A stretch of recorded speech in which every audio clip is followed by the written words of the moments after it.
Hey, what's up, you guys? I'm Jaquan, I'm Jasmine. and welcome to the Film Spill. So today, guys, we're going to be reviewing the movie Don't Move. This is a horror thriller genre, and here is the summary. When a killer injects her with a paralytic agent, a woman must run, fight, and hide before her body completely shuts down. All right, so let's get into my rating. The rating I give this film is going to be a 1. Let's get into my pros and my cons. So, very first pro was interesting concept. I watched a lot of thriller movies, and as soon as we read this actual movie, just like, oh, this person gonna be paralyzed.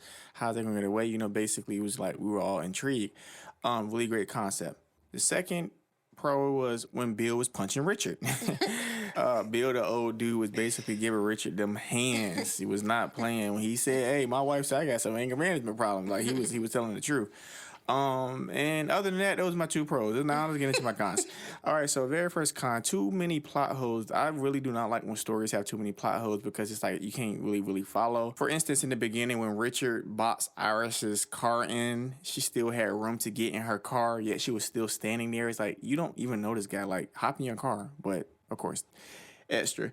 When those ants was going up her nose, that was just crazy. When Iris told Bill she wasn't hurt, I'm like, you're literally paralyzed. Like, what are you talking about? You are hurt. Bill allowing Richard to stay in his home, right? So Richard came there looking for Iris, acting like he was her husband, and he literally told this dude to stay outside, and this dude barged his way in, and he was just kind of just talking his way out of it. I'm like, get this dude out your house.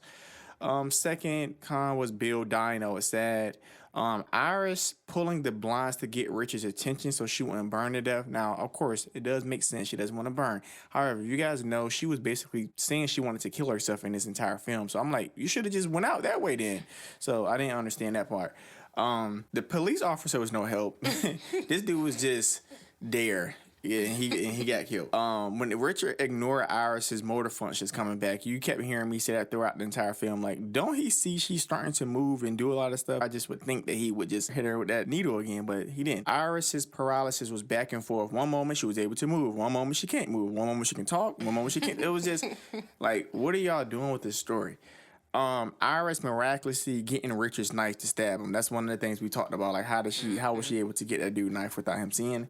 Richard getting shot in the chest and in his ankle and still having the strength to swim across that entire lake. Now, you have to remember, they wasn't like right in the very beginning. They were kind of deep in that lake. This dude, swim all the way back to the shore. Iris being able to somehow, while she's tied, swim across to where Richard was at and basically tell him thank you. Listen, I do not like stories like this. Like, it just was too many plot holes. I did not care to watch it. I don't recommend it, but if you want to watch something that has too many holes, then definitely should check it out. I give it a 1. Okay, guys, so I'll also give this movie a 1 out of 5. I did like the fact that it was a thriller, and I liked the concept of the movie. So she was trying to escape the serial killer who just drugged her. These type of movies always put me in the mind frame of what would I do in that situation where I'm like tied up in somebody's car. Like, how would I escape? Beyond that, there were a lot of plot holes, like you said. Some of the ones like in the woods, Richard should have been able to easily keep up with her because Right. she was limping, crawling. He shouldn't have lost her multiple times. Like he said, she should have been able to talk to the cop because her breathing and some of her hand arm muscles had came back. And then literally as soon as they left the cop, she was able to talk. So she should have been able to talk to him. And then, like you were saying, how does she grab the knife that was behind his back, tucked into his belt without him seeing or feeling it? That doesn't make any sense. And then if she was able to do that and shoot him with a gun, why when the boat was going down, she couldn't sit up or move? That doesn't make sense. Then, of course, after she's underwater, all of her functions came back. Like, that doesn't make any sense.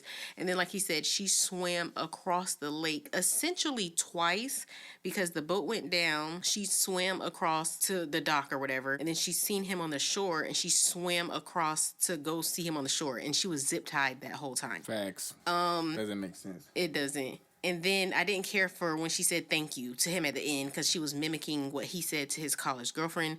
But I wanted so badly to give this a 2. It had potential. It was just too many plot holes. But yeah, I give it a 1. Yeah, just like always, make sure you guys like, subscribe, and comment. You guys have a good one.